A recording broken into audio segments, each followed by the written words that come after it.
My dad raised his glass and said, "Some children make you proud. Others just waste space." Everyone laughed. I smiled and replied, "Lucky me, I just got my own place 3,000 miles away." "Don't worry, you'll never—" Can you imagine being told to your face by your own father at Thanksgiving dinner that some kids just take up space? What if that cruel, dismissive comment meant to be a joke landed like a punch to the gut after a lifetime of feeling invisible? What would you do? Because I didn't shout. I didn't cry. I just smiled, a quiet, deadly smile, and said, "Good thing I just bought my own place 3,000 miles away. Don't worry, you'll never have to make space for me again." The silence that followed was louder than any argument I could have made. And for the first time that evening, my father had nothing left to say. Have you ever been humiliated by your own family and smiled just to survive it? This is my story, and I promise you, it's a wild one. I grew up in a quiet suburb on the edge of Indianapolis. Every lawn looked the same. Every mailbox carried the same family name, and every father seemed proud of his son. Our house was small, white with green shutters, the kind of place that smelled like coffee and motor oil. To the neighbors, my family was perfect. Robert, the dependable father. Linda, the gentle homemaker. Ethan, the local football hero. And me, the quiet one they barely remembered to mention. From the outside, we looked picture perfect. Inside, I was the shadow that made the light seem brighter on someone else. Ethan was always the center of attention. His trophies lined the hallway like a museum of my father's pride. Silver footballs, medals, certificates that gleamed under the light. I used to run my fingers across the polished plaques, tracing the engraved letters of his name, wondering if my own name would ever belong there. When Ethan won, Dad would lift him on his shoulders. When I won, he'd glance at my ribbon and say, "That's cute, honey. But don't forget Ethan's game is tonight." I remember that sentence more vividly than any lullaby. It was the rhythm of my childhood, the beat of favoritism that never stopped. At 10, I won my first science fair, a small blue ribbon pinned to a cardboard volcano that actually erupted with baking soda and vinegar. I'd worked for weeks, sneaking into the kitchen after everyone slept, testing proportions under the hum of the refrigerator light. I thought, maybe this time Dad would look at me differently. When I showed him the ribbon, he just chuckled. "That's nice, Izzy, but make sure you're ready for your brother's big match tonight. He'll need all of us cheering." That word, us, never really included me. My birthday came 2 months later. Mom baked me a small vanilla cake, plain, no frosting flowers, no candles that spelled out my name. "It's just family this year," she said softly. But the next week, they threw Ethan a backyard party for his college acceptance. Tents, music, half the neighborhood. I remember standing by the window, watching the fairy lights flicker in the yard while my brother posed with his friends, holding his cake that read, "To our star." That was the night I realized invisibility wasn't an accident in our family. It was a tradition. Even dinner carried its hierarchy. Our oak dining table had 6 chairs, 4 for adults, and 2 smaller ones at the end. For years, even as I grew taller, they never moved me from the kids' table. When I was 16, I sat there again, knees bumping the edge, listening to grown-up conversations I was never invited into. Every attempt I made to speak was met with polite nods, quick dismissals, or worse, silence. Ethan could talk about anything, college, football, cars, the weather, and Dad would beam like he'd spoken poetry. If I brought up something I'd learned, like the fact that honey never spoils, or that light from distant stars was older than our planet, Dad would frown. "You think too much, Izzy. You'll tire yourself out." Mom wasn't cruel. She was careful, the kind of woman who believed keeping peace meant keeping quiet. When Dad spoke, she'd fold napkins. When I cried, she'd whisper, "Don't make things harder for your father." Her softness hurt more than his words. At least his sharpness acknowledged my existence. Hers erased it. There's a picture somewhere, Thanksgiving, maybe 2006. Ethan standing behind Dad, both in matching shirts, grinning. I'm off to the side, a blur, half out of frame, holding a plate. Mom took that photo. I looked at it once years later, noticing how my smile didn't quite reach my eyes. You can see it if you know what to look for, the quiet child trying not to take up too much space in her own home. Still, I tried to earn my way in. Straight A's, scholarships, volunteering, building robots from old radios. None of it cracked the wall. The more I achieved, the more invisible I became, as if my brightness threatened to disturb their picture. Once, when I was 15, Ethan failed an exam, and Dad spent the entire weekend helping him study. The same weekend, I received a letter for a state science competition. When I handed it to him, he nodded distractedly, eyes still on Ethan's notes. "That's good," he said. "Just don't make your brother feel bad." That sentence stayed with me. Don't make your brother feel bad. It taught me the first rule of our household. My silence was the price of their comfort. Looking back now, I realized how early I learned to disappear. I learned to laugh softly, to shrink in photos, to walk lightly so the floorboards wouldn't creak. I learned to make myself small enough to fit into the leftover spaces no one wanted. By the time I was 18, I had already perfected the art of being unseen. The basement became my refuge long before I knew the meaning of the word. While upstairs echoed with ESPN highlights and my father's booming laughter, the world below was filled with quiet, the hum of an old fluorescent light, the faint buzz of electricity running through tangled cords, the smell of dust and metal. It was cold in the winter and damp in the spring, but it was mine. Every corner of that unfinished space, from the crooked shelves stacked with broken appliances to the workbench littered with screwdrivers, became a kind of sanctuary. I didn't have a room where my voice mattered, but I had a place where things listened when I touched them. It started with a broken radio I found in a box my father was about to throw out. He'd muttered something about useless junk, but to me, it looked like a mystery waiting to be solved. I took it downstairs, unscrewed the back panel, and stared at the strange, intricate world of wires and circuits inside. I didn't understand what I was looking at, but I knew it had once carried music, that somewhere inside the silence was a song trapped, waiting for someone to bring it back. I spent hours cross-legged on the concrete floor, reading library books about transistor boards and frequency coils, following YouTube tutorials late at night, when everyone was asleep. After a week of trial and error, a faint crackle came through the speaker, then a burst of static, and finally, a voice. I remember the way my chest filled with something I couldn't name, pride, maybe, or relief. I had made something broken work again. For the first time, something in my world listened when I spoke. I ran upstairs, still holding the dusty radio, and called out, "Dad, look, I fixed it." He barely looked up from the TV. "That old thing? Huh. Well, get your brother a drink, will you? He's been practicing all day." I stood there for a few seconds, still holding the radio like proof that I existed. Then I turned around, walked back downstairs, and set it on my workbench. I never mentioned it again. That was the night I made myself a promise. If no one in this house would notice me, I would build something that couldn't be ignored. From then on, the basement became more than a hiding place. It was a workshop of small rebellions. I took apart anything I could get my hands on: clocks, microwaves, broken game consoles. I learned how to solder, how to strip wires, how to bring dead things back to life. Each spark that flared from my soldering iron felt like a heartbeat, a pulse that reminded me I was still here, still capable.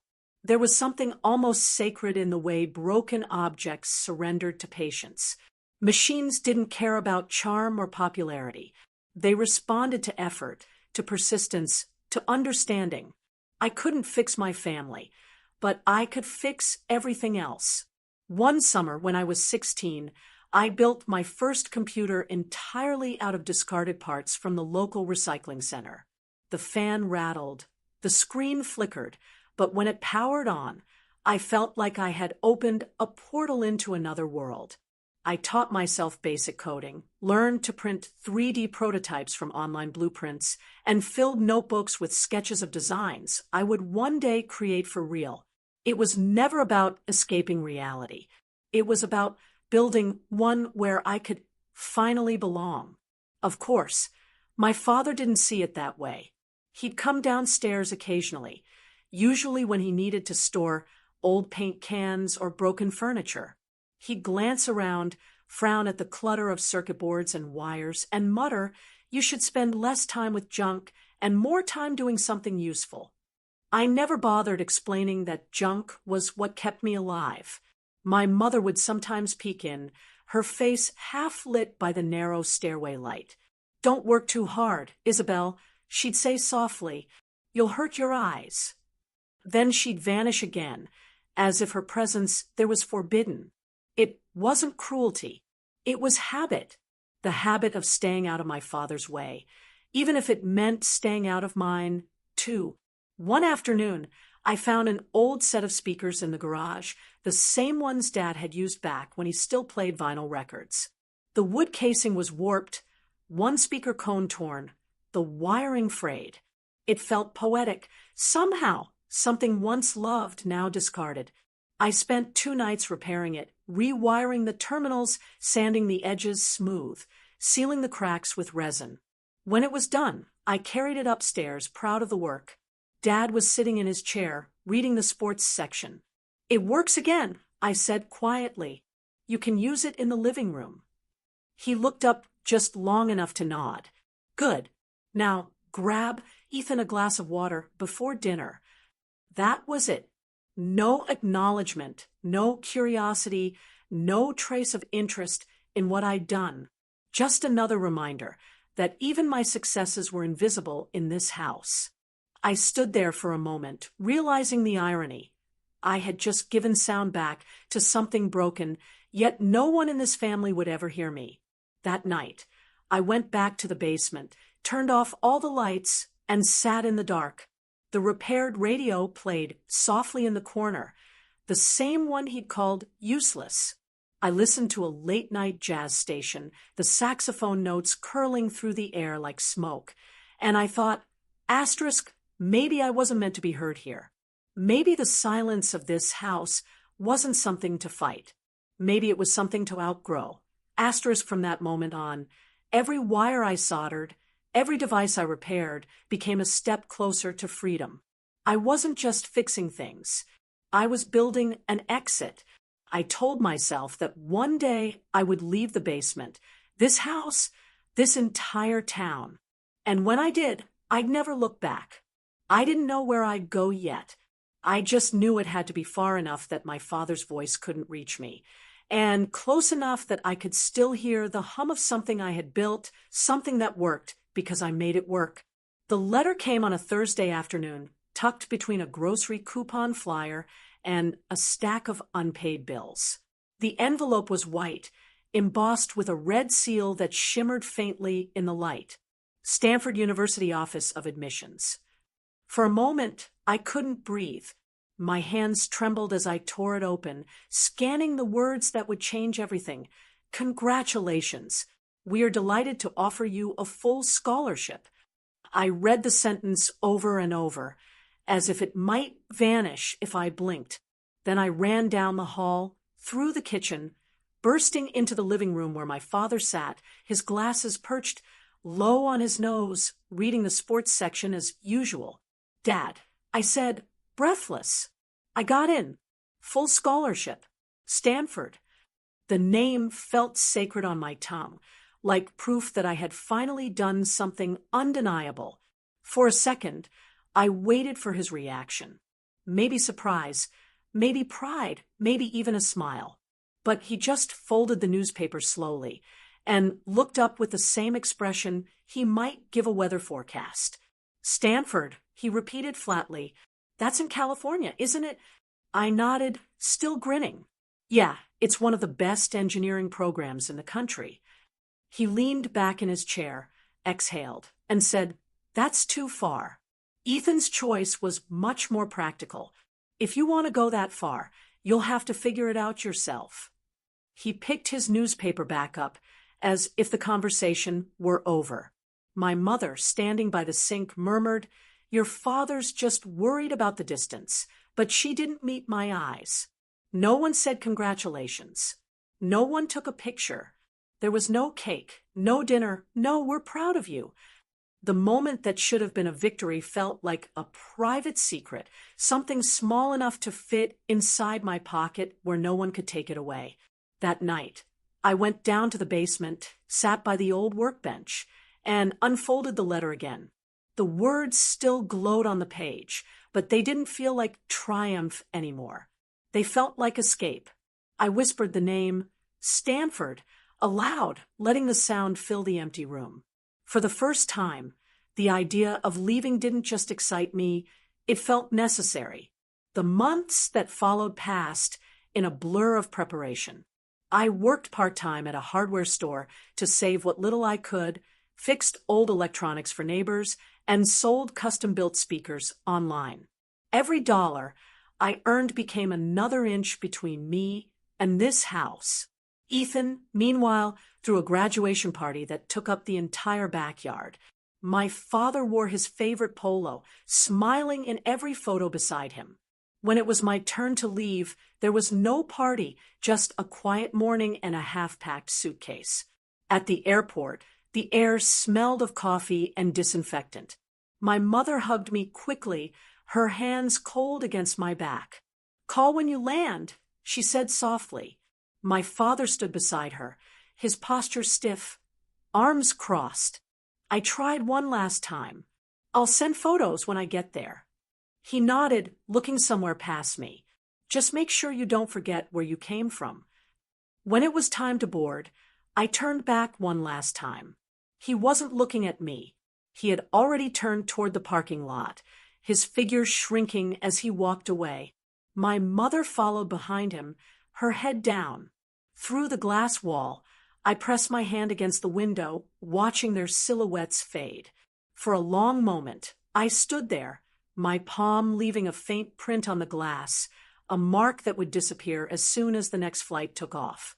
On the plane, I kept the Stanford letter folded in my jacket pocket, gripping it whenever I felt the ache of uncertainty rise in my chest. I told myself that maybe once I was gone, they'd finally see me, that distance might sharpen their vision, make them realize what I'd been all along. But when I landed in California, no message came. No, we miss you. No, we're proud. Just silence. The first few weeks were dizzying. The campus was like a different planet. Red-tiled roofs, sunlight streaming through palm trees, students in sweatshirts with names of clubs I'd never heard of. I walked across Stanford Oval, feeling like an imposter who had wandered into someone else's dream.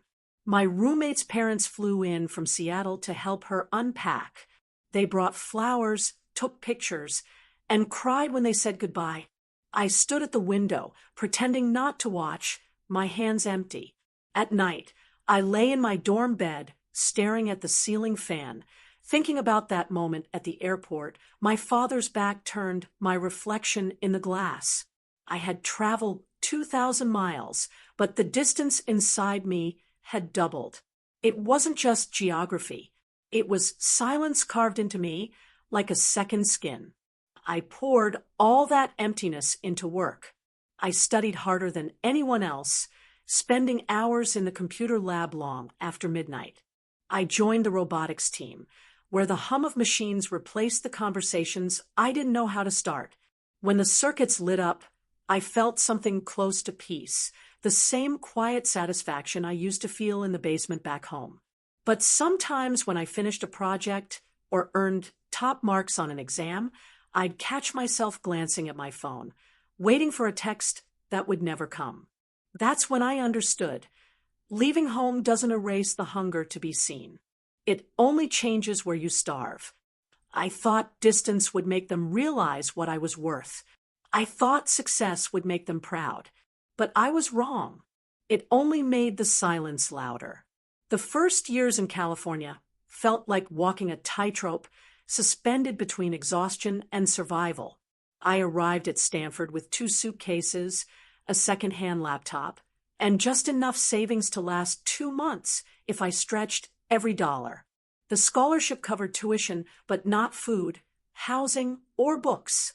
So, I worked 2 part-time jobs, sometimes 3 when hours were short. By day, I attended lectures on algorithms and supply chain design. By night, I wiped tables at a cafe near Palo Alto. And on weekends, I stocked boxes at a local hardware store.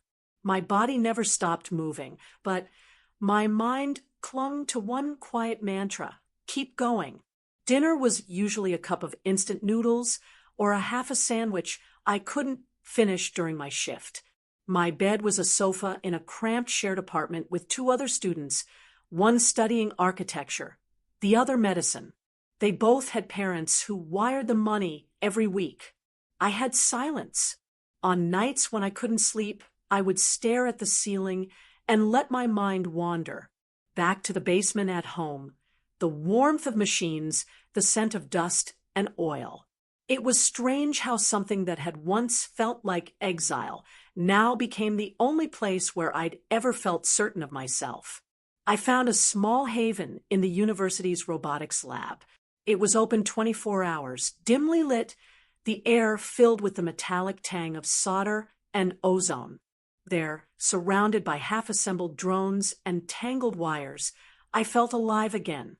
Machines were still my language, predictable, logical, reparable. People, not so much. I would lose hours perfecting a motion sensor or recalibrating a servo, my hands moving on instinct. Sometimes I'd stay so long that the janitor would flick the lights to remind me it was 3 a.m. It was during one of those nights that I collapsed. I hadn't eaten properly in 2 days, hadn't slept in 3. My vision blurred while I was testing a circuit board. And the next thing I knew, I was on the floor with the faint taste of metal in my mouth. A graduate student named Michael found me and rushed me to the campus clinic. When I woke up, he was sitting beside my bed, holding a cup of warm tea. "You need to take care of yourself," he said gently. I wanted to laugh.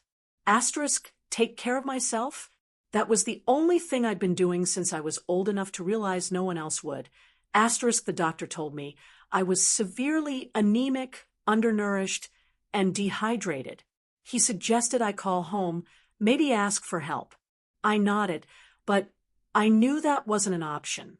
The last message I'd received from my father was months ago, a forwarded link to an article about Ethan's latest football trophy, with no comment attached. I deleted it without reading. So I went back to work, slower at first, but more determined. I learned how to survive on little discount groceries, late-night leftovers, free bread from the cafe after closing. I told myself it was temporary. That struggle was the tax I paid for freedom. And in a way, it was true. Every hardship taught me something. How to code faster, think sharper, repair what others would discard. I started freelancing for small local businesses, helping them automate basic logistics tasks. That's how I first fell in love with the idea of systems, not machines themselves, but the invisible networks that made them work together. By the time I graduated, I had a small portfolio of projects and a reputation among my professors for stubbornness bordering on obsession. When a startup in San Jose reached out looking for an entry-level engineer, I didn't hesitate. They specialized in logistics optimization, designing routes, managing warehouse flow, using AI to reduce waste. The company was small, run by 2 former engineers with big dreams in a cramped office that smelled of burnt coffee and ambition. I started as an intern, earning barely enough to cover rent, but for the first time, I was building something that mattered. The pace was brutal. We worked 12-hour days, sometimes 16. The founders slept on the office couches, and soon I did, too. During the early months, our software crashed more than it ran. Clients canceled, investors ghosted us, and at one point, we had only $800 left in the company account. I stayed anyway. I fixed bugs until my eyes stung and rewrote entire modules overnight when systems failed. There was one week I barely saw the sun, just screens glowing in the dark and the steady thump of my heartbeat reminding me I was still alive. One evening, after a particularly long day, I stood outside the office watching the sunset bleed into the horizon. The world around me was quiet, cars passing, neon signs flickering to life. And for the first time in years, I didn't feel invisible. No one here cared about Ethan. No one cared who my father was. The only thing that mattered was whether the system worked, whether the code held, whether the trucks moved on time. I had finally found a world where effort was currency, and I could finally afford to exist. But even success inched forward slowly.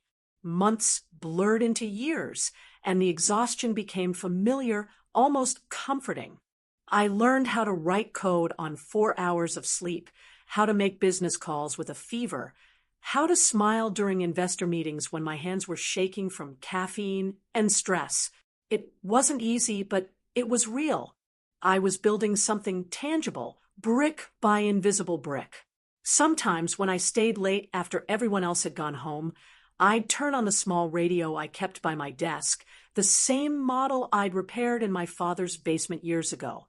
It played quietly in the corner, filling the sterile office with warmth. I'd watch the monitors flicker and think about how far I'd come. I wasn't anyone's daughter here. I wasn't the other child. I was Isabel Hart, an engineer, a builder, a woman who made systems work. Still, there were nights when loneliness pressed heavy on my chest, the kind of silence that no machine could fill. I would imagine calling home just to hear a familiar voice, but I knew what waited on the other end. Indifference, small talk, and maybe a passing mention of Ethan's latest milestone. So instead, I called no one. I told myself that family could be built the same way as circuits, carefully, intentionally, with patience and design. I just hadn't found the right blueprint yet. Years later, when I looked back at those long nights, the hunger, the fear, the endless grind, I didn't see failure. I saw a foundation. Those years didn't break me. They shaped me. They taught me that strength isn't about who catches you when you fall. It's about learning how to stand back up, even when no one notices you're down. I used to think I needed someone to lean on, but the truth is I didn't have anyone. So I learned how to become the thing I needed most.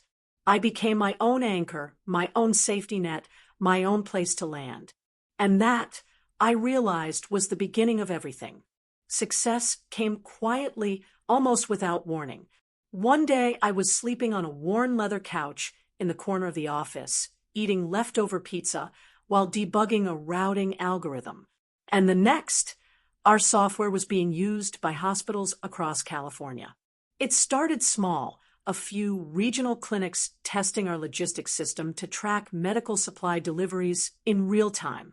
Then the pandemic hit, and suddenly every hospital in the state needed what we had. Demand exploded overnight.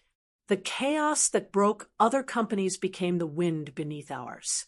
Our platform, once held together by late nights and borrowed servers, became the unseen backbone of an entire medical network. We optimized routes for ventilators, masks, and oxygen tanks. Our dashboards predicted shortages before they happened, rerouting trucks across states to keep ICUs from collapsing. For months, I barely left the office. My team slept on folding cots between workstations, surviving on caffeine and adrenaline.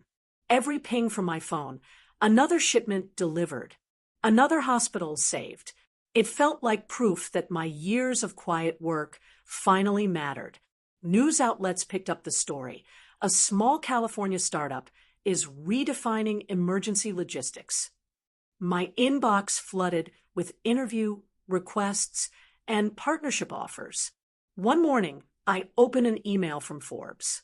Congratulations! You've been selected for the 30 under 30 list in healthcare and technology. I stared at the screen for a long time before it sank in. That basement girl, the one who used to solder old wires while her father bragged about her brother, had just made it into a magazine her parents kept on the coffee table. The ceremony was held in San Francisco, all glass and gold, the kind of place where every surface reflected success back at you. Reporters buzzed around, cameras flashing, people shaking my hand, congratulating me on changing the game. I smiled. I thanked them. I posed for photos under bright lights that made my eyes sting.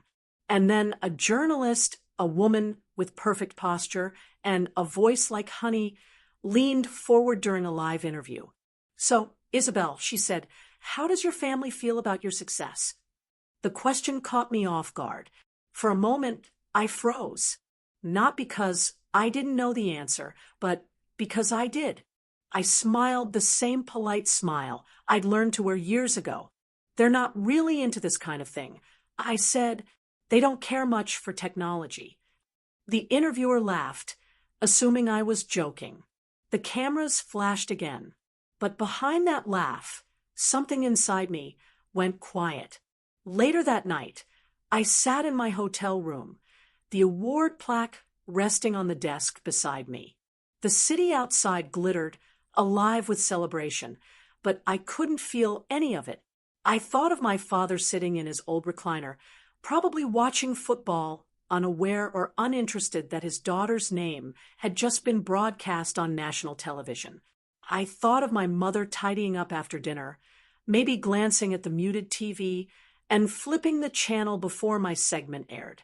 And Ethan, well, he was probably out celebrating some promotion of his own, with friends who cheered his every move. The silence from home was almost predictable. Not even a text, not even a question. I used to think that if I achieved enough, it would force them to see me. That success would be a spotlight bright enough to pierce their indifference. But all the lights in the world couldn't reach them. When the ceremony ended, I stepped outside, holding the glass trophy in one hand and my phone in the other. The night air was cold, the street wet from earlier rain. My reflection in the building's mirrored wall looked like a stranger, tailored suit, confident smile, hair pulled neatly back. I tried to see the girl my father had ignored, the one who used to sit at the kids' table, but she was gone. And yet in her place, I felt only emptiness. Over the next few months, the company scaled faster than I could have imagined. We partnered with national distributors, expanded to dozens of states, and received acquisition offers from corporate giants. My calendar was packed with board meetings and investor calls. I learned to speak the language of business. Efficiency, capital, growth, words that sounded powerful, but meant little to the child who once just wanted to be seen. Every time a new milestone was reached, someone would say, "You must be so proud." And I'd nod, smile, and thank them. But pride was a strange, foreign thing to me. I didn't feel proud, just tired. Tired of chasing an acknowledgement that never came. Tired of filling the silence with achievement after achievement. One night, after yet another interview, I went home to my empty apartment in San Jose. I poured myself a glass of wine and scrolled through my phone, past articles praising my visionary leadership. Then I stopped at a photo from the Forbes event, me holding the award, cameras flashing. The caption read, "From basement tinkerer to tech visionary, Isabel Hart proves that grit beats privilege."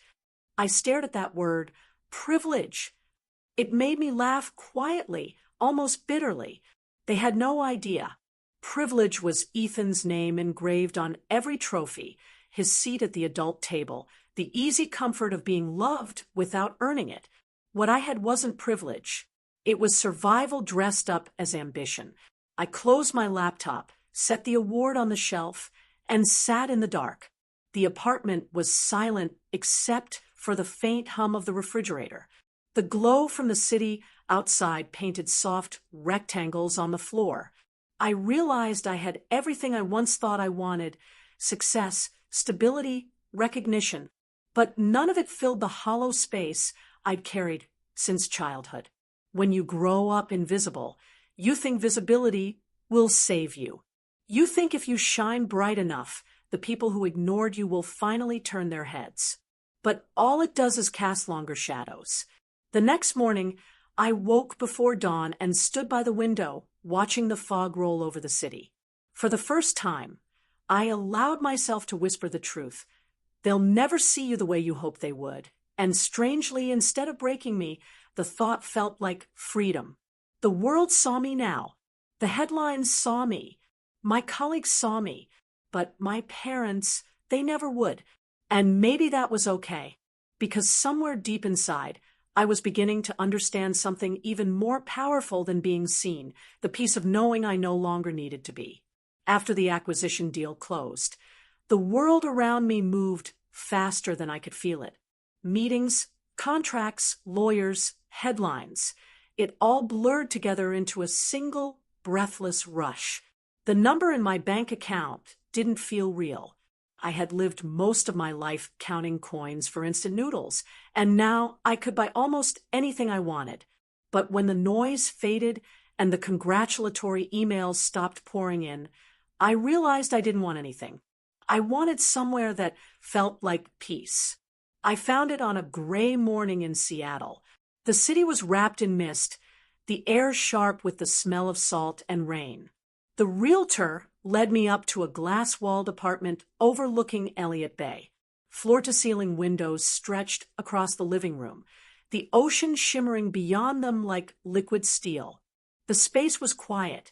No echo of footsteps, no hum of conversation, just the distant rhythm of waves meeting the shore. "It's a bit cold for some people," the realtor said, "but it has a view you'll never forget." I didn't need to think twice. I signed the papers that afternoon. The apartment wasn't extravagant, but it felt intentional, every line clean, every detail precise. I filled it slowly, not with luxury, but with meaning. The floors were dark walnut, warm under bare feet. The walls were painted a soft shade of cream, catching the light that rolled in from the water. In the center of the main room, I placed a long walnut dining table, 10 chairs, all the same height. No kids' table, no hierarchy, every seat equal, every voice welcome. I ran my hand along the smooth surface and thought, this is the table I've waited my whole life to sit at. On one wall, I hung my degrees and patents in simple black frames: the Stanford diploma, the company's founding certificate, the engineering patent that had changed my life. I didn't add any family photos, not out of bitterness, but because I wanted this space to represent the woman I had built from scratch, the one who existed beyond comparison, beyond the shadow of anyone's expectations. I furnished the apartment like someone curating a sanctuary.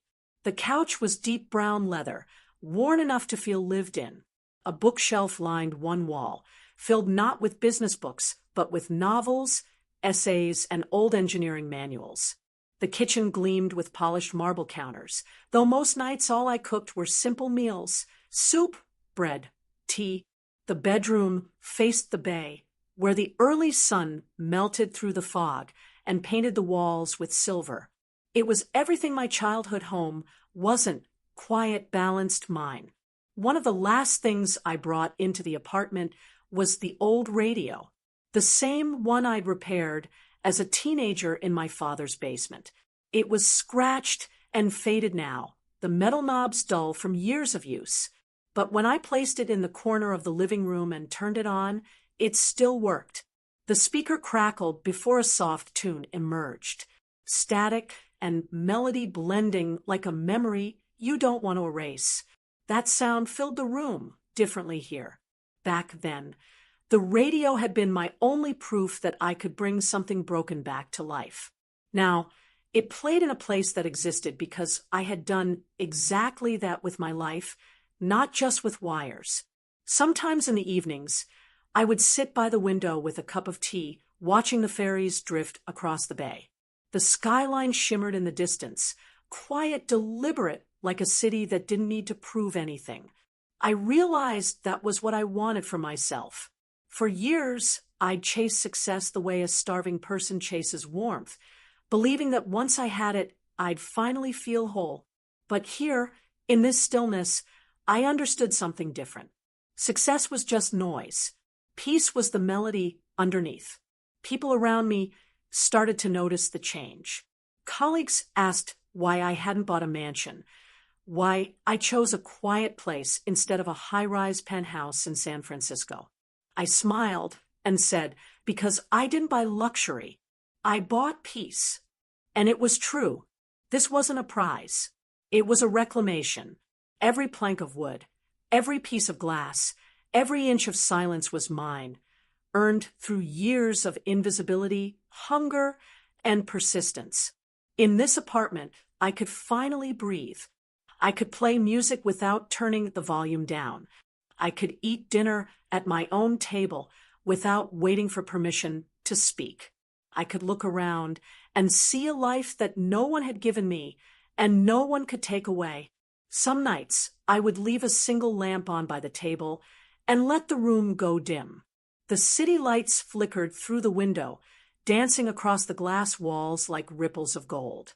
I'd sit there, tracing the grain of the wood, thinking about the years it took to reach this place, about the basement, the rejection letter that became a scholarship, the nights I coded until my hands cramped, the company born from chaos. And always that voice, my father's, echoing faintly from the past. Some kids make you proud, others just take up space. I smiled every time I thought of it now, because here I was 2,000 miles away, surrounded by space I had made for myself, and it was beautiful. The old radio played softly in the background. It sounded perfect, but steady. I imagined the younger version of me, sitting on the cold concrete floor, holding a soldering iron, dreaming of somewhere she could belong. If she could see me now, the table, the ocean, the quiet, she would understand. I hadn't just built a home. I had built a new world. This place wasn't proof that I'd made it. It was proof that I'd healed, that I'd stopped asking for permission to exist. And in that stillness, beneath the hum of the radio and the slow rhythm of the sea, I realized something simple and true. I didn't need to fix anything anymore. Not machines, not relationships, not myself. Everything that mattered was already working. 7 years had passed since I left that house in Indiana. 7 years since I'd stood in that house with its polished oak floors, its heavy curtains, its photographs of Ethan smiling from every wall. The invitation came in an email, polite, almost sterile. Thanksgiving dinner, 6 p.m. Hope you can make it. Signed simply, Mom. No mention of Dad. No warmth, no apology, just an address I still knew by heart. For a long time, I hovered over the delete button. I didn't owe them my presence. Not after the years of silence. But something in me, not bitterness exactly, but a need for closure, whispered that it was time. Not to reconcile, just to return one last time and see the people who had once made me small, now from the vantage point of someone who no longer was. The flight to Indianapolis felt surreal. I watched clouds roll by beneath the wing and thought about all the miles between the girl who had left and the woman who was returning. I wasn't coming back to prove anything. I didn't need to. My life in Seattle had already answered every unasked question. But this, I told myself, wasn't about victory. It was about ending the story on my own terms. When I pulled into the driveway of my childhood home, everything looked smaller. The maple tree that once seemed enormous now barely brushed the second-floor windows. The porch light still flickered like it always had, because no one ever bothered to fix it. Inside, the smell of roasted turkey and cinnamon filled the air, familiar, almost painfully so. My mother opened the door, smiling nervously. "You look different," she said. "Older." I smiled softly. "Time does that." Ethan was already at the table, his wife beside him. Their two kids whispering into iPads. My father sat at the head, as always, carving the turkey with mechanical precision. He looked older, too, his hair thinner, his shoulders slightly stooped, but his presence still filled the room like static electricity. When he looked up and saw me, there was a flicker of something in his eyes. Surprise, maybe. Then it vanished. Dinner began in small talk. The usual updates, Ethan's promotion, the kids' school achievements, the new car. No one asked about Seattle or the company or the Forbes list. I didn't mind. I wasn't here for their curiosity. I cut my food slowly, listened, smiled when it was polite. The sound of silverware on porcelain filled the gaps between words. Then, as the plates cleared and the second bottle of wine opened, my father lifted his glass. "A toast," he said, and immediately the room quieted. His voice was the same, calm, deep, the kind that demanded attention. He looked at Ethan, then at me, and said, "Some kids make you proud. Others." His lips curved into that familiar smirk. "Just take up space." The laughter came easily, just like it used to. Ethan chuckled. His wife covered her mouth to hide a grin. Even the children giggled, not understanding why. My mother looked down at her plate, the way she always did when she wanted to disappear. For a second, the old ache rose in my chest, that instinct to shrink, to let it pass, to pretend it didn't hurt. But the woman sitting there wasn't the girl who once hid in the basement. I set my fork down gently and looked at him. "Good thing I just bought my own place," I said evenly, my voice calm, but sharp enough to slice through the laughter. 3,000 miles away, so no one has to make space for me anymore. The laughter stopped instantly. Forks froze. The room fell into that thick, airless silence that follows a truth no one expected to hear. My father's smirk faltered. He blinked, as if unsure whether I was joking. My mother finally looked up, her eyes wide. Ethan shifted in his chair, suddenly fascinated by his glass. I held his gaze, not with anger, but with something far more dangerous: indifference. Then I smiled. "Thank you for dinner," I said quietly, pushing my chair back. The food was lovely. No one moved as I stood. I walked around the table, my heels clicking softly against the wood floor. At the doorway, I paused and turned back, taking in the scene one last time. The table where I was never enough. The faces that had never really seen me. "Happy Thanksgiving," I said, "and don't worry, I won't take up any more space." Then I left. The night air outside was cold and clean, the sky above a deep indigo, scattered with stars. I walked down the driveway to my rental car, the sound of the door closing behind me sealing something larger than just a meal. It sealed a lifetime. As I drove away, I didn't feel triumphant. I didn't feel angry either. I just felt free. For years, I had thought that healing meant reconciliation, that peace required understanding.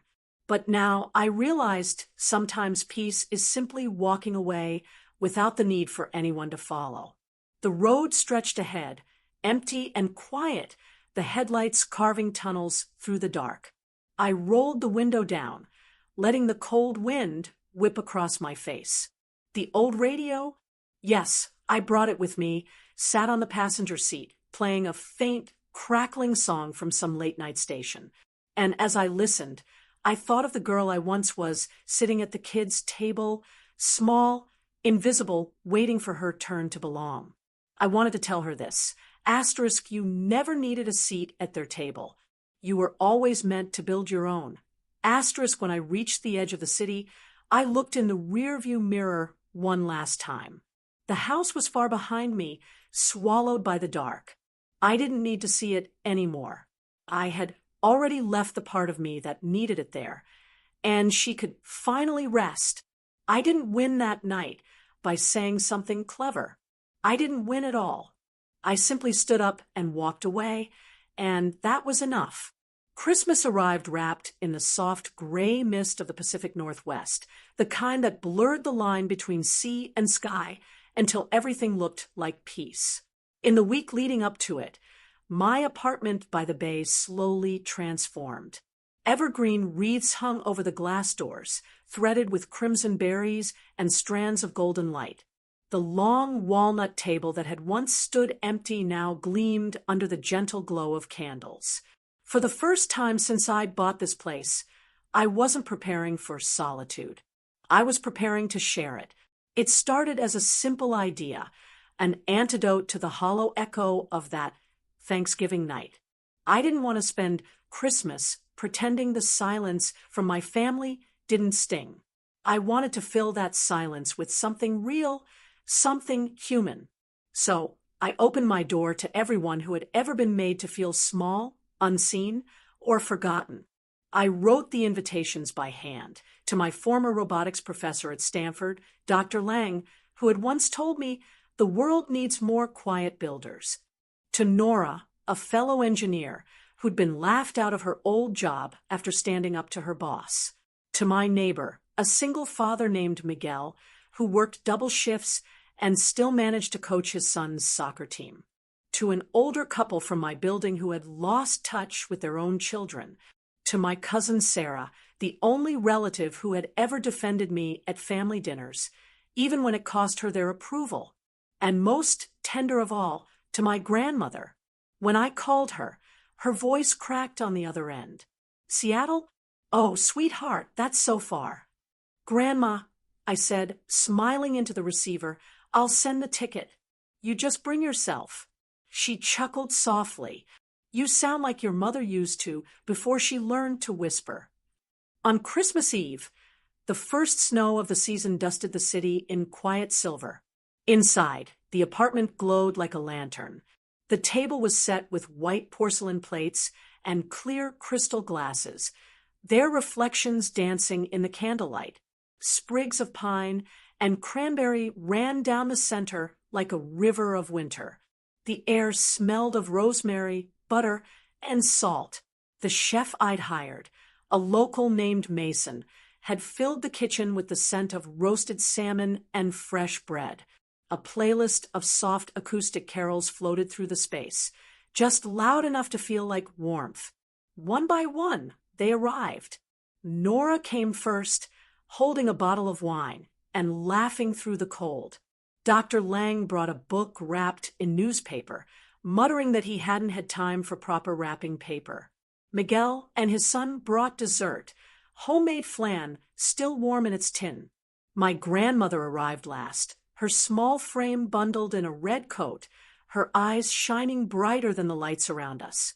When everyone had settled, I stood at the head of the table. For a moment, I simply looked at the faces turned toward me, each marked by its own version of resilience.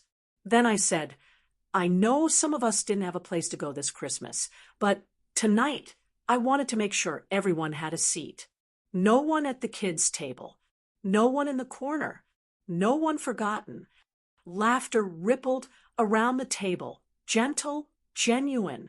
I sat down, and for the first time in years, I didn't feel like an outsider in my own story. Dinner unfolded in slow, beautiful waves. Mason brought out plates of cedar-planked salmon glazed with honey and soy, bowls of wild mushroom risotto, and baskets of warm sourdough. Wine flowed easily, conversation even easier. Nora told stories about working night shifts in tech, turning corporate arrogance into comedy. Dr. Lang recounted the time I'd accidentally flooded the robotics lab with foam during an experiment, which made everyone laugh so hard I nearly spilled my drink. Miguel's son, a bright-eyed 9-year-old, challenged everyone to a trivia game he'd made on his tablet and somehow managed to beat all of us. The table was alive. Clinking glasses, shared laughter, hands reaching for bread. No competition, no hierarchy, just connection. Between courses, I slipped into the kitchen to refill a tray of drinks. My grandmother followed, quiet as always. She stood beside me for a moment, watching me work, then said softly, "You know, Isabel, I've sat at many tables in my life. Big ones, small ones, ones where people spoke too loudly, and ones where no one spoke at all. But this," she gestured toward the laughter drifting from the dining room, "this feels like the first real family dinner I've been to in a long time." I swallowed hard, blinking back tears. "It's not really family, Grandma. Not by blood." She smiled, reaching for my hand. "No, sweetheart, better. It's by choice." When we returned, dessert had already begun. Slices of flan passed around, plates cluttered with crumbs and joy. Someone had turned up the music slightly, and a few people were singing softly along. I looked around the table and realized that every person there carried a story of exclusion: the teacher who wasn't taken seriously because of his accent, the colleague dismissed for her gender, the cousin labeled too emotional, the grandmother treated as background noise by her own children. Every single one of them had been told in one way or another that they took up too much space. And yet here we were, filling a room beautifully. As the night deepened, I raised my glass. "To the ones who were left out," I said, "and to the ones who learned to build new tables." The room fell quiet, then erupted in gentle cheers. Glasses clinked. Someone began humming along to the music again.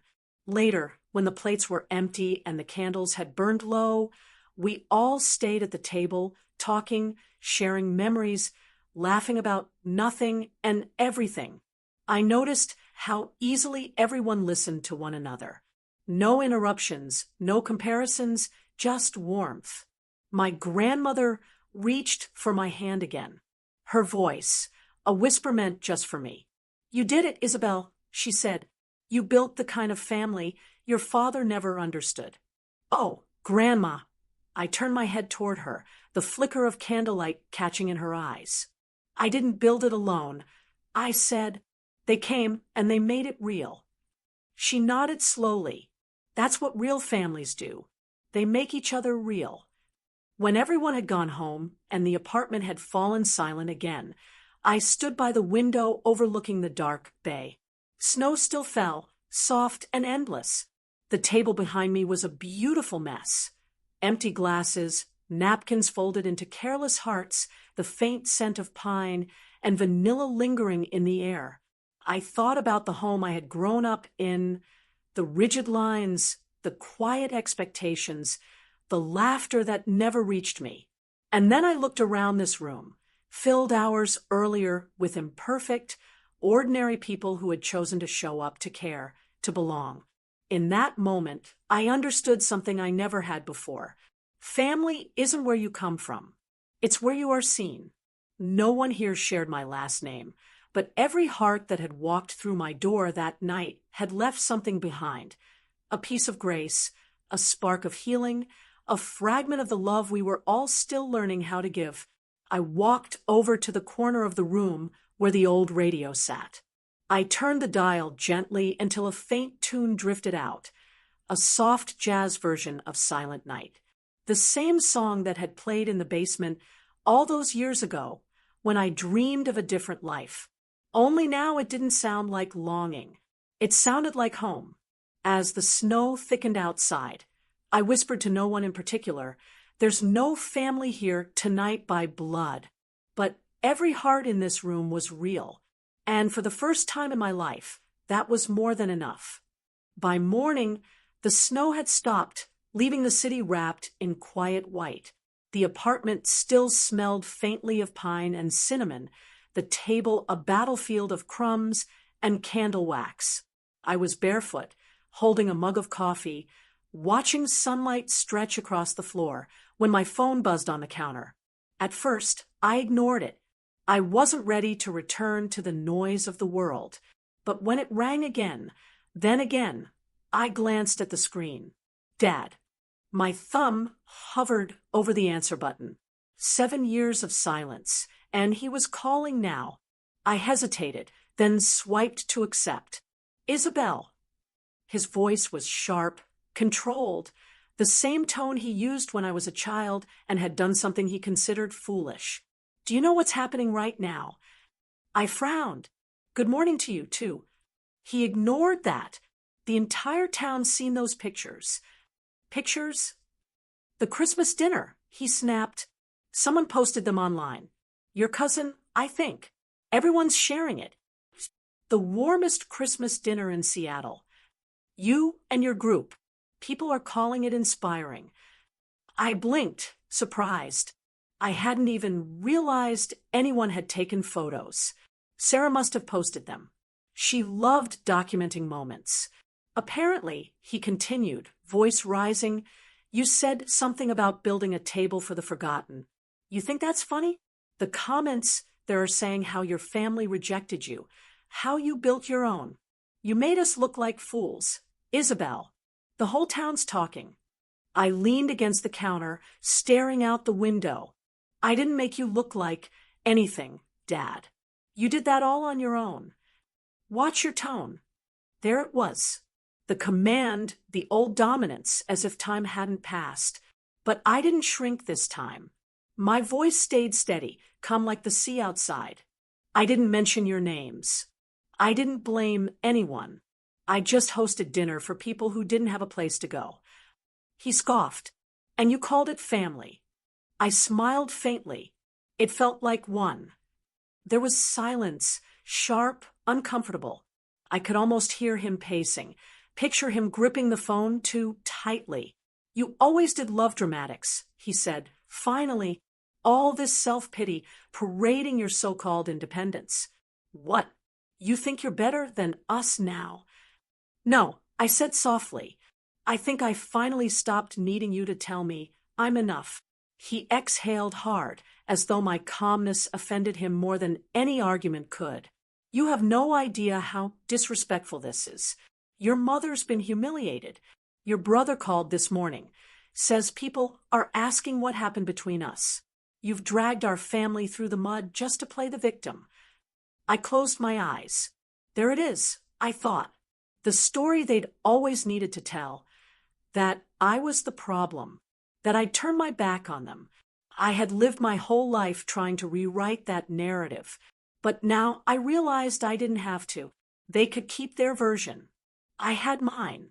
Dad, I said quiet but firm. You're upset because people saw something true, not because I said it. You've always cared more about how things look than how they are. Don't you dare talk to me like that. Robert, that's enough. The voice came from somewhere behind him. Faint but unmistakable. My grandmother. I hadn't realized she was with him. Maybe she'd gone there after the holidays. Maybe she'd heard the whole conversation. Mom. He started, but she cut him off. No, you listen to me now. Her voice, though weak with age, carried more authority than his ever had. I saw those pictures, too. I saw her table. There was a long pause. I could imagine my father stiffening, ready to defend himself. But my grandmother didn't let him. She didn't shame you, Robert. She didn't even mention your name. She showed people something beautiful. A room full of souls who had nowhere else to go, sitting together, being seen. That's not humiliation. That's grace. She paused. She's not taking up space. My grandmother continued softly. She built a table big enough for everyone who was told there wasn't one. Even for you. Silence filled the line. A silence thick and trembling, the kind that comes when truth finally pierces pride. I stood by the window, gripping the edge of the counter, listening to the faint hum of the call. Finally, my father spoke, quieter now. You don't understand, Mom. People, she interrupted, will forget by next week, but your daughter will remember this moment for the rest of her life. Don't make her remember that her father called her success an embarrassment. He didn't answer. Robert, she said again, gentler now, for once in your life, just be proud of her. even if you don't understand her. That's all she ever wanted. There was a faint sound, maybe the phone shifting hands, maybe the scrape of a chair. Then my grandmother's voice, closer to the receiver. "Sweetheart," I swallowed hard. "I am here, Grandma." I saw the photos. It was a beautiful dinner. Her voice trembled. "You looked happy, truly happy." I whispered. "I'm proud of you," she said simply. Those 4 words hit deeper than any award or headline ever could. For a moment, I couldn't speak. I pressed my palm to the glass, watching the waves crash against the rocks below, letting her words sink into the space where all the old wounds used to live. "Thank you. I managed. That means everything." "I know," she said softly. Then after a pause, "Don't let his anger make you doubt what you've built. Men like your father don't know how to love without control. But you loved without permission. That's stronger." How I thought. Good. I smiled through the tears I hadn't realized were falling. "I think I finally understand that." The line went quiet for a few seconds. Then I heard her say gently, "I should go, darling. He's pacing holes in the carpet." I let out a sound full of release. "Go easy on him." "No," she said, amusement in her voice. "He could use a little discomfort." When the call ended, I stood there in the sunlight, my phone still warm in my hand. The silence that followed wasn't heavy this time. It was clean. I didn't feel guilt for walking away or sorrow for what was broken. I just felt light. I poured myself another cup of coffee and walked over to the window. The bay shimmered under the winter sun. The world outside, impossibly still. For the first time in my life, my father's voice didn't echo inside me anymore. It had been replaced by another, my grandmother's, firm, loving, and infinitely clear. Asterisk, she didn't take up space. She built a new table. Asterisk, and as I watched the waves move in slow, endless rhythm, I realized I had finally done the same. For years, I'd carried the guilt of leaving, the fear that independence made me ungrateful, that success made me selfish. But that morning, with the ocean shining before me and her words still in my chest, I understood something simple and profound. Leaving wasn't betrayal. It was survival. And survival, in its quietest form, was the truest kind of love. The love that builds space for others to breathe. For the first time, I didn't feel like the girl who had walked away. I felt like the woman who had arrived. New Year's Eve crept in quietly that winter, not with fireworks or noise, but with the kind of stillness that feels like a page turning. The bay outside my window shimmered in soft blues and silvers, city lights reflecting off the water like 1,000 quiet candles. A week had passed since the call from my father, and my grandmother's words still echoed in my chest. I'd replayed them more times than I could count. Asterisk, she didn't take up space. She built a new table. Asterisk, I sat at my desk that morning, watching the slow fall of snow against the glass, and typed a short message. New Year's Eve dinner. If you and Mom would like to come, there's a seat for you, but only if everyone agrees to sit at the same table. No head, no kids' table, no hierarchy, equal seats, equal voices. I hovered over the send button for a moment, my thumb trembling slightly, not out of fear, but from something quieter. Acceptance. Then I pressed send. I didn't expect a reply, but 2 hours later, one arrived. It was from my mother. We'd like to come. Your father said yes. The words were simple. No apologies, no explanations, but they were enough. That evening, I set the table again. 10 chairs perfectly aligned, candles flickering softly, the sea beyond the windows stretching into darkness. The same table that had once been a symbol of defiance now felt like an invitation, not for reconciliation, but for understanding. At 7 sharp, the elevator chimed. When the door opened, my parents stood there, both looking smaller than I remembered. Time had carved fine lines around their eyes, and the confidence they once wore like armor seemed to have faded. My father's posture was still stiff, his pride intact, but his eyes flickered with something new, uncertainty.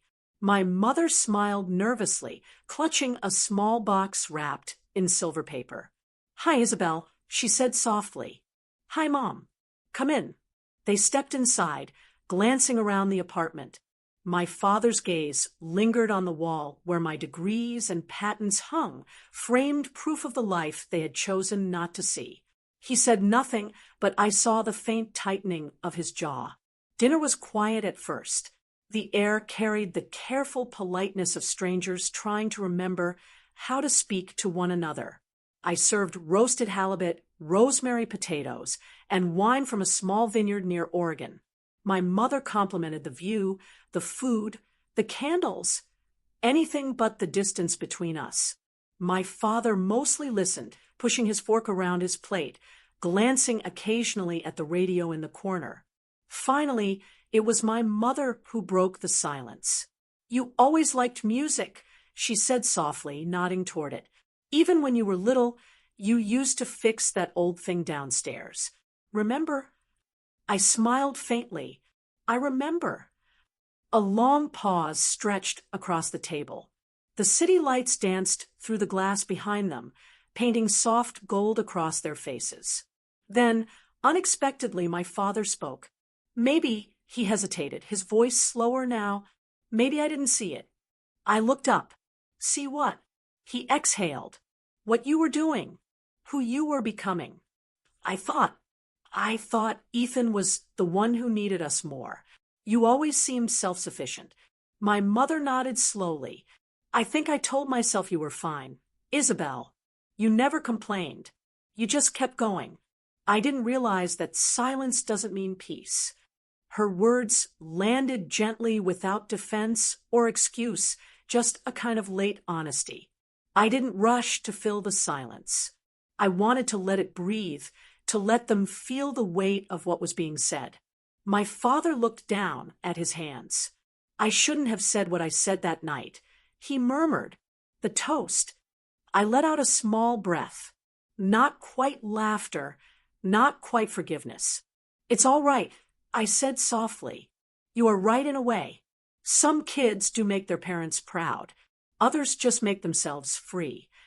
He looked up, startled by the calmness in my voice, but there was no anger there, only truth. The rest of the evening passed in fragments of memory, small stories, laughter that felt tentative, but real, pauses that weren't uncomfortable anymore. For the first time, we weren't a hierarchy. We were just three people sitting at the same table, learning how to exist without old rules. Ethan had been invited, but he hadn't come. My mother mentioned him once, then stopped, sensing it wasn't the night for comparisons. After dinner, I poured us each a glass of champagne. Midnight was only minutes away. I stood and walked toward the balcony, the crisp night air meeting my face as I opened the glass door. Behind me, the city hummed, fireworks readying in the distance, laughter spilling from nearby apartments. My parents followed, standing quietly on either side of me. The sea below shimmered in moonlight, the sound of the waves rising and falling like breath. I raised my glass and said softly, "To new tables and to equal seats." My father looked at me, then nodded. "To equal seats," he echoed. For the first time in my life, the words didn't sound forced. We stood there as fireworks bloomed above the water, bursts of red and gold lighting the sky. I thought about every dinner table I'd ever sat at, the kids' table that made me invisible, the family table where I was the afterthought, the empty table in my Seattle apartment that became a symbol of self-respect. And now this one, imperfect, quiet human. When the last firework faded, my parents said goodnight. My mother hugged me for a long time before leaving. My father lingered a moment, as if he wanted to say something else, then simply said, "Take care of yourself, Isabel." "I always do," I said. When the door closed behind them, the apartment fell silent again. But it wasn't the old kind of silence, the cold, echoing kind. It was soft, earned, full of space. I walked back to the balcony, still holding my glass. The reflections of the city rippled across the water like tiny constellations. I took a slow sip, feeling the bubbles sting the back of my throat, and whispered into the night, "Some kids make their parents proud. Others make themselves free." The words drifted into the air, dissolving into the sound of the sea. Inside, the candles on the table flickered, their flames swaying gently. The radio hummed a slow jazz tune, the same one I'd played on Christmas. I stood there for a long time, listening to the soft rhythm of the city, to the heartbeat of a life I had built without permission. If you've ever been told that you take up too much space, remember this: you can build your own place. And if you do it with heart, with courage, with love, it won't just be a place. It will be a whole world. Don't wait to be invited to their table. Build your own and make it wide enough for everyone who was once told they didn't belong. What does family mean to you? Share your thoughts below.